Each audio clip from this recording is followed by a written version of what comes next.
Hello students, welcome back to Siddhant college study point. I am Nandita Jain. इस video lecture में हम continue करेंगे IGNOU M Com का सब्जेक्ट IBO 5। ये इसका चैप्टर नंबर 4 का पार्ट नंबर 2 है। चैप्टर का नाम है माल गोदाम मीन्स वेयर हाउसिंग। तो इसमें 5 क्वेश्चंस हैं। आज हम सेल्फ असेसमेंट वाले क्वेश्चंस कर रहे हैं और ये चैप्टर आज फिनिश हो जाएगा। तो आज का पहला क्वेश्चन है, व्यवसाय में माल गोदाम की भूमिका का मूल्यांकन कीजिए और उसके कार्यों का वर्णन कीजिए। आंसर है, किसी भी प्रकार के व्यवसाय में माल गोदाम की भूमिका अत्यंत ही महत्वपूर्ण होती है, क्योंकि अगर हम कोई भी बिजनेस कर रहे हैं तो माल को रखने के लिए जो गोदाम होता है, जिसे वेयर हाउस कहते हैं, इसकी भूमिका बहुत ही महत्वपूर्ण है। माल गोदाम को एक विपणन श्रृंखला का अंतरंग अंग व वितरण के लॉजिस्टिक का महत्वपूर्ण घटक माना जाता है। ठीक है, विपणन श्रृंखला जिससे कि हम माल को इंपोर्ट एक्सपोर्ट करते हैं, उपभोक्ताओं तक पहुँचाते हैं, तो विपणन श्रृंखला कहलाती है। तो इसके लिए बहुत इंपॉर्टेंट इसका पार्ट है और वितरण के लॉजिस्टिक का महत्वपूर्ण घटक भी है, उसका महत्वपूर्ण कारक भी है। माल गोदाम के मुख्य भाग हैं स्थान, उपकरण तथा व्यक्ति आदि। इन तीनों ही तत्वों के द्वारा माल गोदाम सुविधाओं की कुल लागत और निष्पादन को प्रभावित किया जा सकता है, परंतु माल गोदाम में कुशलता, आवश्यकता का उचित नियोजन व वास्तविक आवश्यकताओं के अनुरूप संसाधनों को मिलाने से आरंभ होती है। तो माल गोदाम में कुशलता जो है वो आवश्यकता का उचित नियोजन, कि माल गोदाम की कुशलता एफिशिएंसी क्या है, कि जो भी नीड्स हैं उसके लिए प्रॉपर प्लानिंग होनी चाहिए, और जो एक्चुअल नीड्स है ना, उनके लिए संसाधनों को मिलाने से ये आरंभ होता है क्या, माल गोदाम में कुशलता। उसका आरंभ कहाँ से होता है? आवश्यकता उचित नियोजन और वास्तविक आवश्यकता के अनुरूप संसाधनों को मिलाने से। माल गोदाम के 4 मुख्य कार्य हैं: अधिसंचयन, उत्पाद मिश्रण, समेकन तथा वितरण। ठीक है, तो ये हमारा क्वेश्चन था। माल गोदाम के व्यवसाय में माल गोदाम की भूमिका का मूल्यांकन करना है और उसके कार्यों का वर्णन करना है। क्वेश्चन नंबर 2 है, निम्नलिखित कथनों पर टिप्पणी लिखिए। नंबर 1, विपणन की श्रृंखला में माल गोदाम एक महत्वपूर्ण कड़ी है। और नंबर 2, माल गोदाम माल में कालमूलक और स्थानमूलक उपयोगिता को लाता है। माल गोदाम माल में कालमूलक यानी कि समय और स्थानमूलक मीन्स प्लेस, इनकी उपयोगिता को लाता है। इस पर हमें टिप्पणी लिखनी है। और तीसरा है हमारा टिप्पणी, समर्पित माल गोदाम सार्वजनिक और निजी माल गोदाम सेवा का योग है। समर्पित माल गोदाम जो है वो सार्वजनिक माल गोदाम और निजी माल गोदाम सेवा का योग है। इन तीनों पे टिप्पणी लिखनी है। तो पहली टिप्पणी स्टार्ट करते हैं। पहली टिप्पणी थी हमारी, विपणन की श्रृंखला में माल गोदाम एक महत्वपूर्ण कड़ी है। इस पर टिप्पणी लिखनी है। विपणन की श्रृंखला में माल गोदाम एक महत्वपूर्ण कड़ी है क्योंकि माल गोदाम को विपणन की श्रृंखला का महत्वपूर्ण घटक माना गया है। विपणन और माल गोदाम का साथ अंडे व मुर्गी वाला है। माल गोदाम एक भवन संरचना का एक ऐसा सुरक्षित स्थान है जहां पर जमाकर्ताओं के द्वारा वस्तुओं का भंडारण किया जाता है। तो माल गोदाम की डेफिनेशन हमने पिछले पार्ट में अच्छी तरह पढ़ ली थी। अगर आपने नहीं देखा है तो आप पहले उसे देख लीजिए, जिससे कि सारी क्लैरिटी हो जाए, क्योंकि वही बातें रिपीट हो रही हैं।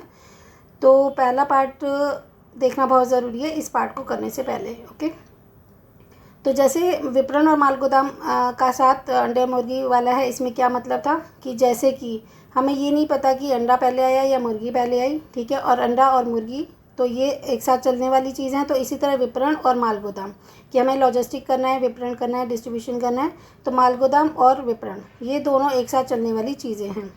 माल गोदाम क्या होता है? एक भवन संरचना है, या तो एक भवन कह लो। ये एक ऐसा सुरक्षित स्थान है जहाँ पे डिपॉजिटर्स है ना, एक्सपोर्टर है, इम्पोर्टर्स हैं, तो ये अपने वस्तुओं का भंडारण करते हैं। जब ये माल एकत्रित कर लिया जाता है तो जहाँ पर इसकी मांग होती है उस स्थान पर विपणन हेतु ये माल भेज दिया जाता है। अतः कहा जा सकता है कि माल व विपणन का साथ मुर्गी और अंडे जैसा है। विपणन में माल गोदामों की एक भूमिका यह भी है कि माल गोदाम उत्पादन में अधिप्रवाह को रोकता है, क्योंकि अगर उत्पादन में अधिप्रवाह हो रहा है तो उसे रोकता है, क्योंकि अगर माल गोदाम में बहुत सारे पहले से ही माल होगा तो ज़्यादा उत्पादन नहीं होगा। अगर ज़्यादा उत्पादन होने वाला है तो उसे रोक दिया जाता है, क्योंकि ऑलरेडी गोदाम में माल रखा हुआ है। वह वस्तुओं को समस्त श्रृंखला में संयोजित करने के लिए उत्पाद मिश्रण की सुविधा भी प्रदान करता है। तो जो वस्तुओं की समस्त श्रृंखला है, पूरी एक सीरीज़ है, उसको प्रॉपर तरीके से संयोजित करता है और उत्पाद मिश्रण की सुविधा भी प्रदान करता है। कि जैसे कभी कभी होता है ना कि कुछ वस्तुएं भी बनी हैं, कुछ बाद में बनी हैं, कुछ पहले की रखी हैं, तो उत्पाद मिश्रण की सुविधा भी प्रदान की जाती है, क्योंकि एक जगह जाके स्टोर हो जाती हैं। तथा सुविधाजनक स्थानों पर वाणिज्य की सुविधाएं प्रदान करके यह सेवा में प्रभावी सुधार लाता है। तो सुविधाजनक स्थानों पर वाणिज्य की सुविधाएं प्रदान करके कि जहाँ पे हमारा माल गोदाम है वहाँ पे वाणिज्य की और अतिरिक्त सुविधाएं भी होनी चाहिए, ट्रांसपोर्ट वगैरह। तो इसको कर प्रदान करके ये सेवा में प्रभावी सुधार भी लाता है, उसमें करेक्शन भी लाता है। सेकंड टिप्पणी थी, माल गोदाम माल के कालमूलक और स्थानमूलक उपयोगिता को लाता है, ये बताइए। तो माल गोदाम माल में कालमूलक और स्थानमूलक उपयोगिता को लाता है, ये बात बिल्कुल सत्य है, क्योंकि यहाँ कालमूलक का तात्पर्य है जब जिस वस्तु की अधिक मांग होती है तो उस वस्तु को उचित समय काल में उपलब्ध कराना ही माल गोदाम की कालमूलक उपयोगिता होती है। कि मान लो किसी चीज़ की डिमांड ज़्यादा है, ठीक है, तो पहले से बनाकर उन चीज़ों को रखा जाता है, ठीक है, और जब जिस चीज़ की डिमांड हो रही है उसे उसी समय में उपलब्ध कराना माल गोदाम की कालमूलक उपयोगिता है, क्योंकि हमारे गोदाम में वो चीज़ है तो हम उसे डिमांड के अकॉर्डिंग प्रोवाइड करवा सकते हैं। तो कालमूलक मतलब समय के लिए था। अब है स्थानमूलक। स्थानमूलक उपयोगिता का अर्थ है कि माल गोदामों में अनेक वस्तुओं का संग्रह कर लिया जाता है तथा बिना मौसम के उन वस्तुओं को अन्य स्थानों पर विपणन के द्वारा भेजा जाता है। तो एक जगह पर बहुत सारी वस्तुओं का संग्रह कर लिया जाता है और बिना उस मौसम के, जिस मौसम की ये नहीं है तो उस मौसम में भी हमारे पास स्टॉक होता है, तो ये अन्य स्थानों पर विपणन के द्वारा भेज दिया जाता है। यह उपयोगिता स्थानमूलक उपयोगिता कहलाती है। अतः माल गोदाम दोनों ही प्रकार के उपयोगी हैं। पहला था समय मूलक, जब मांग अधिक हो उसे उसी समय पर प्रोवाइड करा देना। दूसरा था स्थान मूलक कि एक जगह पे संग्रह कर लो और जब ज़रूरत हो बिना मौसम की भी कोई चीज़ है, क्योंकि जैसे मान लो आम है, आम के लिए तो चलो वैसा स्टोरेज चाहिए होता है जहाँ पे कूल स्टोरेज होता है, जहाँ पे पूरे फ्रिज वगैरह रखे होते हैं। हमने देखा ना कि कभी कभी बिना मौसम के फल भी हमें मिल जाते हैं, तो उनके लिए तो पूरे फ्रिज वगैरह की पूरी वो होती है, माल गोदाम वो भी होते हैं, लेकिन उसमें फ्रिज और एटमॉस्फेयर ऐसा बनाया जाता है कि चीज़ें ख़राब ना हो। वैसे और कोई चीज़ें हैं, जैसे मान लो सर्दियों का मौसम है, ठीक है, और हमें बरसात के लिए चाहिए, मान लो कोई छाते चाहिए या कुछ और चाहिए, तो सर्दियों का मौसम है, बरसात का मौसम नहीं है, तो बिना मौसम के भी उस जगह पर एक माल को एकत्रित कर लिया जाता है और अगर ज़रूरत होती है तो प्रोवाइड करा दिया जाता है। तो आई थिंक आपको कालमूलक और समय स्थान मूलक दोनों अच्छे से क्लियर हो गए होंगे। थर्ड हमारी टिप्पणी है, समर्पित माल गोदाम सार्वजनिक और निजी माल गोदाम सेवा का योग है। तो समर्पित माल गोदाम सार्वजनिक और निजी माल गोदाम सेवा का योग है, क्योंकि सार्वजनिक माल गोदाम के विपरीत जो महीने महीने का अनुबंध करता है, अनुबंध माल गोदाम की व्यवस्था लंबे समय के लिए की जाती है। तो सार्वजनिक माल गोदाम में तो क्या होता था कि हर महीने महीने का एग्रीमेंट होता था कि एक महीना पूरा हो गया तो दोबारा से अनुबंध करना है। तो समर्पित माल गोदाम क्या कहलाता है कि लॉन्ग टाइम के लिए, मान लो किसी को 1 साल के लिए ही माल गोदाम चाहिए तो हर महीने ना करके लंबे समय के लिए सुविधा प्रदान की जाती है। इस अनुबंध का उपयोग सहायक माल गोदाम सुविधाओं जैसे कि पैकेजिंग, एकत्रण तथा अन्य असामान्य गतिविधियों को करने के लिए किया जा सकता है। तो जैसे कि माल गोदाम में साथ में और सुविधाएं भी होती हैं, यहाँ पे सिर्फ माल ही नहीं रखा जाता बल्कि उस माल की पैकेजिंग भी की जाती है, उसको एकत्रित भी किया जाता है और जो एबनॉर्मल एक्टिविटीज़ हैं उसको भी वहाँ पर प्रोवाइड कराया जाता है जो रूटीन की नहीं है। इन स्थितियों में अनुबंध सेवा प्रदान करने में स्थिरता का तत्व प्रदान करता है। तो इसमें क्या अनुबंध सेवा है, अनुबंध मतलब एग्रीमेंट हो गया लॉन्ग टाइम के लिए, तो स्थिरता का तत्व प्रदान हो जाता है, क्योंकि बार बार ये नहीं है कि हर महीने ही आपको अनुबंध कराना पड़ेगा, एक ही बार में लंबा अनुबंध कराया जा सकता है। क्वेश्चन नंबर 3 है, सार्वजनिक माल गोदाम को परिभाषित कीजिए और माल गोदाम निगमों के उद्देश्यों को लिखिए। तो पिछली वीडियो में हमने सार्वजनिक और निजी माल गोदाम दोनों को ही पढ़ लिया था, इसमें सिर्फ सार्वजनिक माल गोदाम को पूछा गया है और उसके उद्देश्यों को पूछा गया है। तो इसमें आंसर स्टार्ट करते हैं। सार्वजनिक माल गोदाम एक पूंजी प्रधान उद्योग है। पूंजी प्रधान क्यों है? क्योंकि इसमें बहुत ज़्यादा कैपिटल लगती है, इसको माल गोदाम को बनाने में बहुत ज़्यादा पैसा इन्वेस्ट करना पड़ता है, जिससे आय की दर निम्न व पकवन अवधि लंबी होती है। तो आय तो इसमें कम होती है, क्योंकि हमेशा ऐसा ज़रूरी नहीं है कि माल गोदाम किराए पे गया ही हो सकता है खाली भी रहा हो, और पकवन अवधि बहुत लंबी होती है क्योंकि इसको बनाने में काफ़ी टाइम लगता है। अतः इसे सरकारी सहायता की बहुत आवश्यकता होती है, तो इसमें थोड़ी सी गवर्नमेंट से सब्सिडीज़ वगैरह की नीड होती है। निजी संचालक अपने यहाँ रखी गई वस्तुओं का स्वामित्व नहीं रखता तथा अक्सर माल गोदाम कंपनी स्टॉक रखने वाली फर्मों से स्वतंत्र होती हैं। तो माल गोदाम कंपनी जो होती हैं, जो माल गोदाम प्रोवाइड कराती हैं, वो स्टॉक रखने वाली फर्मों से स्वतंत्र होती है। माल गोदाम किसी और का और स्टॉक रखने वाली फर्में कोई और, ठीक है। तो ऐसा भी हो सकता है कि जो फर्में हैं वो अपना खुद का गोदाम बना के रखें, और ऐसा भी हो सकता है कि माल गोदाम को वो किराए पे ले लें। यहाँ बड़ी संख्या में ग्राहकों को सेवा प्रदान करके माल गोदाम पाल कंपनी स्टॉक रखने वाली फर्मों से स्वतंत्र है, तो बड़ी संख्या में ग्राहकों को सेवा प्रदान की जाती है जिनको माल गोदाम चाहिए, और जो कंपनी स्टॉक रखती है वो फर्मों से स्वतंत्र है। यहाँ बड़ी संख्या में माल गोदाम स्थानक में स्टॉक में परिवर्तन को भी संतुलित रखा जा सकता है।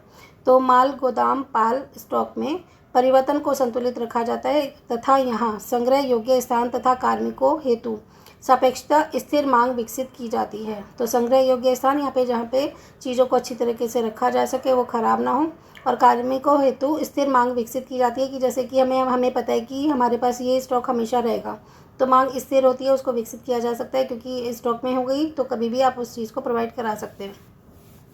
एक स्वतंत्र अनुबंधकर्ता की भांति सार्वजनिक माल गोदाम पाल अपने किसी ग्राहक के श्रम विवाद से स्वयं को मुक्त रखता है। तो सार्वजनिक माल गोदाम पाल क्या है? इनकी सार्वजनिक माल गोदाम को चलाने वाला। तो सार्वजनिक माल गोदाम वैसे पब्लिक होते हैं, गवर्नमेंट के होते हैं और सभी के लोगों के लिए होते हैं, प्राइवेट नहीं होते। तो ये जो इसको चलाने वाला पालक है ना, वो ग्राहक के किसी भी श्रम विवादों से कि कस्टमर के साथ कोई भी लेबर डिस्प्यूट हो, उससे वैसे हमको मुक्त रखता है। सार्वजनिक माल गोदाम हेतु लाइसेंस प्रदान करने वाले प्राधिकारी से लाइसेंस प्राप्त करना आवश्यक होता है। तो अगर सार्वजनिक माल गोदाम चलाना है तो लाइसेंस प्राप्त करना ज़रूरी होगा।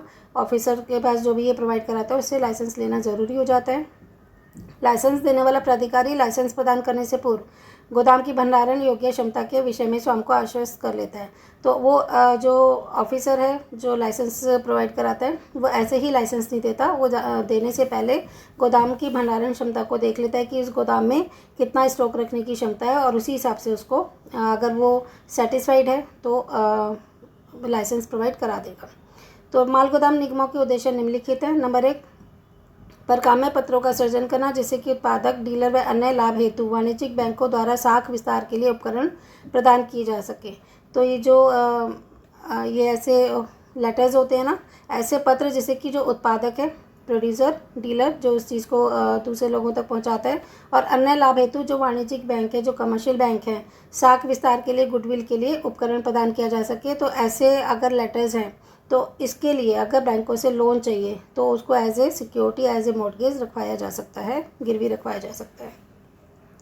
दूसरा है भंडारण में होने वाली क्षति व हानि को घटाकर और माल गोदामों में वैज्ञानिक भंडारण सुविधाओं को प्रोत्साहित करके और विकसित करके राष्ट्र की वास्तविक आय में वृद्धि करना। तो क्या है कि भंडारण में जो भी स्टॉक में जो भी क्षति होती है या हानि होती है, लॉसेज होते हैं, उनको हटा दिया जाए। तो माल गोदामों में वैज्ञानिक भंडारण सुविधा यानी कि साइंटिफिक तरीके से उसको सर्विसेज प्रोवाइड कराए जाएँ, फैसिलिटीज़ प्रोवाइड कराई जाएँ। क्योंकि जैसे मैंने आपको भी बताया था कि मान लो आम का भंडारण करना है तो ये साइंटिफिक तरीके से होगा। कोल्ड स्टोरेज बनाना पड़ेगा और ऐसा एटमॉस्फेयर रखना पड़ेगा कि आम को प्राकृतिक वातावरण मिले, साइंटिफिक तरीके से हो, नई टेक्नोलॉजी के साथ हो, जिससे कि आम ख़राब ना हो, क्योंकि वो पेरिशेबल आइटम है यानी कि जल्दी ख़राब होने वाली आइटम है। तो उसको लंबे समय तक रखने के लिए वैज्ञानिक भंडारण सुविधाओं को प्रोत्साहित करना होता है और साथ ही इनको विकसित भी करना होता है। प्रोत्साहित यानी कि बढ़ाना तो है ही, प्रोत्साहित करना है यानी कि मेंटेन करना तो है ही, साथ में विकसित भी करना है, डेवलप भी करना है, जिससे कि हमारे देश की जीडीपी में इंक्रीजमेंट हो पाए। थर्ड है माल गोदाम रसीदों व मानक श्रेणी विशिष्टीकरण आरंभ करके व्यवस्थित विपणन में सहयोग देना, क्योंकि प्रॉपर तरीके से रसीदें रिसिप्ट्स काटी जाती हैं और मानक श्रेणी यानी कि स्टैंडर्डाइज होता है, विशिष्टीकरण होता है, स्पेशलाइजेशन होता है। तो इसको ढंग से करना जिससे कि व्यवस्थित विपणन में सहयोग प्रदान किया जा सके, बहुत सिस्टमेटिकली तरीके से सारा काम हो सके। फोर्थ है आधुनिक माल गोदामों के प्रबंधन व उसके प्रचालन हेतु कार्मिकों को प्रशिक्षित करना, क्योंकि आजकल मॉडर्न टाइप के वेयर हाउसेज होते हैं। तो उसके मैनेजमेंट के लिए, संचालन के लिए जो वहाँ के लेबर है, जो एम्प्लॉयज़ हैं, उनको प्रशिक्षित करना, ट्रेनिंग देना कि किस तरह से माल गोदामों को चलाना है। फिफ्थ है सरकारी व सरकार द्वारा प्रायोजित संगठनों की मूल्य समर्थन व मूल्य नियंत्रण योजना में सहायता देना। जो सरकार है, ये सरकार के द्वारा कोई भी या तो सरकारी ही हो या फिर सरकार के द्वारा कोई भी ऑर्गेनाइजेशन हो और संगठन हो, उसके मूल्य समर्थन यानी कि इतना तो हम आपको दे ही देंगे, इससे ज़्यादा भी हो सकता है। तो मूल्य समर्थन यानी कि इतना आपको मिल ही जाएगा कम से कम, ये समर्थन देना होता है। और मूल्य नियंत्रण कि मूल्य को बहुत ज़्यादा बढ़ने नहीं देना, उनकी योजनाओं को में भी यह सहयोग प्रदान करता है। तो ये हमारा जैसे क्वेश्चन था हमारा सार्वजनिक माल गोदामों को परिभाषित किया हमने और माल गोदाम निगमों के उद्देश्य कि ये किस ऑब्जेक्टिव से बनाया जाता है, ये भी हमने पढ़ लिया। अब क्वेश्चन नंबर 4 है, भारत में सार्वजनिक माल गोदाम जाल का वर्णन कीजिए और निगम के व्यापक उद्देश्यों को बताइए। कि भारत में कितने सार्वजनिक माल गोदाम हैं, पब्लिकली जो हैं, गवर्नमेंट के हैं, और उनके उद्देश्य क्या हैं। तो उद्देश्य तो अभी हमने पढ़े ही थे, लेकिन इस क्वेश्चन में देख लेते हैं। भारत में सार्वजनिक माल गोदाम जाल की अवधारणा का उदय हाल ही में हुआ है, पहले बहुत पुराना नहीं है। 1945 में गठित कृषि वित्त समिति के द्वारा ग्रामीण व्यक्तियों व किसानों की ऋणग्रस्तता व उच्च ब्याज दरों के कारणों की जांच की गई। कि ऐसा देखा गया कि क्या ऐसे कारण हैं कि भारत का जो किसान है, ग्रामीण व्यक्ति हैं, वो हमेशा ऋण से ग्रसित रहते हैं, उनके ऊपर हमेशा कर्जा रहता है और उन्हें उच्च ब्याज दरों पर ही ऋण मिलता है, यानी कि हाई इंटरेस्ट रेट होता है। तो इन कारणों की जांच की गई कि ऐसा क्यों है। इनके अनुभव के आधार पर कुछ सुझाव भी प्रस्तुत किए गए। इसका मुख्य सुझाव था कि पराक्रम्य पत्र का सृजन करना, ठीक है, ताकि साख संस्थाओं से, साख संस्थाएं कौन सी होती है, जो गुडविल प्रोवाइड कराती हैं, लोन प्रोवाइड कराती हैं, उनसे कृषि हेतु ऋण प्राप्त करने में व्यवस्था की जा सके। तो ये पराक्रम्य पत्र का सृजन हो जाता है, तो एज ए सिक्योरिटी इसे मॉर्गेज रखा जा सकता है। इस पत्र के सृजन हेतु भंडारण एजेंसी की आवश्यकता समझी गई। इन्होंने जब ये देखा कि पत्र तो जारी कर लिया, तो इसके लिए भंडारण एजेंसी की आवश्यकता थी कि जहाँ पे किसान अपने माल को लाके इकट्ठा कर सके। यह भंडारण एजेंसी ही सुरक्षित भंडारण को सुरक्षित करती है तथा मांग उत्पादों को वापस किया जा सकता है, यानी कि जितने भी मांग उत्पाद हैं उनको आगे प्रोवाइड कराया जा सकता है। भारत में सार्वजनिक माल गोदाम जाल के उद्देश्य क्या है, क्यों ऐसा माल गोदामों का जाल फैलाया गया, इसके उद्देश्य क्या है। पिछली बार हमने माल गोदाम के निगमों के उद्देश्य पढ़े थे, अब हम माल गोदाम जाल के उद्देश्य पढ़ रहे हैं। तो भारत में माल गोदामों की जाल फैलाने हेतु त्रिस्तरीय प्रणाली की शुरुआत की गई थी। तो त्रिस्तरीय प्रणाली क्या है, ये हमने फर्स्ट पार्ट में भी पढ़ा था। इस योजना के अंतर्गत राष्ट्रीय महत्व के केंद्रीय माल गोदामों को महत्व प्रदान किया गया। कि राष्ट्रीय महत्व के जो भी पूरे नेशन के इंटरेस्ट के केंद्रीय माल गोदाम हैं, उनको ज़्यादा इम्पोर्टेंस दी गई। जबकि द्वितीयक बाजारों के केंद्र व जिला स्तरीय केंद्र माल गोदामों के नियमों के अंतर्गत आते हैं। तो इसमें क्या है कि देखिए, इस योजना के अंतर्गत केंद्रीय महत्व के राष्ट्रीय महत्व के केंद्रीय माल गोदामों को तो महत्व प्रदान किया था, जबकि जो द्वितीयक बाजार हैं उनके केंद्र और जिला स्तरीय केंद्र राज्य माल गोदामों के नियमों के अंतर्गत आते हैं। उनके लिए ग्रामीण व सामुदायिक स्तर के केंद्रों को सहकारी संस्थाओं के अंतर्गत रखा जाता है। तो जो ग्रामीण हैं और सामुदायिक स्तर के केंद्र हैं, कम्युनिटी लेवल के, और जो रूरल केंद्र हैं, उनको सहकारी संस्थाओं के अंतर्गत, यानी कि कोऑपरेटिव सोसाइटीज़, कोऑपरेटिव ऑर्गेनाइजेशंस के अंतर्गत रखा जाता है। तो इन माल गोदामों के उद्देश्य हैं, पहली बात तो पराक्रम्य पत्रों का सृजन करना, ताकि उत्पादक, डीलर व अन्य लाभों के लिए वाणिज्यिक बैंकों के द्वारा साख विस्तार का उपकरण प्रदान किए जा सके, ये भी हमने पढ़ लिया। दूसरा है माल गोदाम रसीदों तथा मानक श्रेणी विशिष्टीकरण की शुरुआत करके व्यवस्थित विपणन में सहायता देना और आधुनिक माल गोदामों के प्रबंधन करना तथा उनको चलाने के लिए कार्मिकों को प्रशिक्षित करना, जैसे हमारा थर्ड क्वेश्चन में था, वही इसका आंसर है। क्वेश्चन नंबर 5 है, केंद्रीय माल गोदाम निगम के मुख्य कार्यों की विवेचना कीजिए और निर्यात व्यापार को सहायता प्रदान करने में इसकी भूमिका का वर्णन कीजिए। तो हमें क्या पढ़ना है कि केंद्रीय माल गोदाम के जो निगम हैं उनके मुख्य कार्य क्या हैं, और साथ में निर्यात व्यापार को यानी कि हम एक्सपोर्ट करना चाहते हैं तो उसको सहायता प्रदान करने के लिए इनकी क्या भूमिका है, ये बताइए।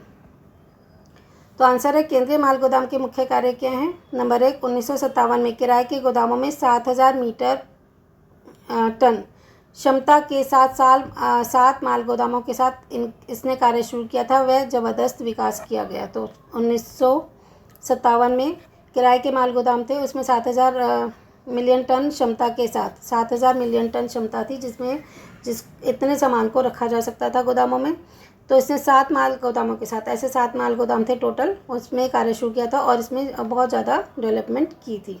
देश में अनेक उचित जगहों पर गोदाम तथा माल गोदामों का निर्माण किया गया था। उचित जगह पर कि कहाँ पर गोदाम हो सकते हैं, जहाँ पे ऐसी जगह गोदाम होने चाहिए जहाँ पे ट्रांसपोर्ट और अदर फैसिलिटीज़ भी आराम से मिल जाएं, तो वहाँ पर इसका निर्माण किया गया। साथ ही व्यक्तियों, सहकारी संस्थाओं तथा अन्य संस्थाओं के द्वारा प्रस्तावित कृषिगत उत्पाद बीज, कि कृषि के लिए कौन से उत्पादन के बीज चाहिए, खाद, उर्वरक, कृषि उपकरण तथा अधिसूचित वस्तुओं का संग्रहण करने हेतु माल गोदाम चलाना। तो इसमें यहाँ पे सारे खाद वगैरह सब रखी जाती थी, खाद है, उपकरण है, उर्वरक है, सब चीज़ों का यहाँ पे संग्रहण किया जाता था। फोर्थ है मालगोदाम पर से कृषि उत्पाद, बीज, खाद, उर्वरक, कृषि उपकरण और अधिसूचित संख्या वस्तुओं के परिवहन की भी व्यवस्था करना। तो यहाँ पे इन चीज़ों को तो रखना था कृषि उत्पाद, बीज, खाद, उर्वरक, कृषि उपकरण आदि को, और उनके लिए परिवहन की भी व्यवस्था करना कि लाने ले जाने में आसानी रहे। नेक्स्ट है राज्य मालगोदाम निगमों के शेयरों के अंतर्गत अभिदान करना। अभिदान मतलब सब्सिडीज प्रोवाइड करवाना। कृषि उत्पाद, बीज, खाद, उर्वरक, कृषि उपकरण तथा अधिसूचित वस्तुओं को खरीदने, बेचने, संग्रहण व वितरण हेतु सरकार को एजेंट की भांति कार्य करना। तो पहले ही बात तो था कि इन सब चीज़ों को रखना, उनके लिए परिवहन प्रोवाइड कराना, और साथ ही सरकार को एजेंट की तरह इनको बेचने और खरीदने के लिए, या इनको संग्रह करने के लिए, या फिर इनको डिस्ट्रीब्यूशन करने के लिए सरकार एजेंट की तरह कार्य करती है। ये भी इनका कार्य था। सिक्स्थ है निगम संबंधित पक्षों के अनुरोध पर कृषि उत्पादों तथा सूचित वस्तुओं के संबंध में मालगोदाम के बाहर ईस्टर्न फेस्टन का कार्य निगम कर सकता है। ईस्टर्न फेस्टेशन का कार्य भी कर सकता है कि यहाँ से माल इधर से उधर ले जाने का कार्य भी निगम करता है। निर्यात व्यापार को सहायता प्रदान करने में केंद्रीय गोदाम की क्या भूमिका है? निर्यात व्यापार की सहायता प्रदान करने में केंद्रीय माल गोदाम की भूमिका बहुत ही महत्वपूर्ण है। इसमें समय के साथ अनेक विकास भी हुए हैं।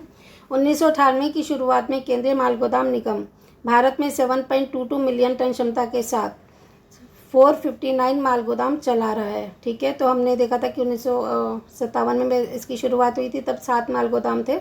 अब 459 मतलब 459 हैं, 60 में एक कम, तो 459 माल गोदामों को चलाया जा रहा है और इसकी क्षमता है 7.22 मिलियन टन। अतः निर्यात व्यापार को उचित सहायता देने में केंद्रीय माल गोदाम की भूमिका बहुत ही अधिक महत्वपूर्ण है। तो ये आज हमारा चैप्टर ख़त्म हो गया, चैप्टर नंबर 4। अब नेक्स्ट वीडियो में हम करेंगे चैप्टर नंबर 5।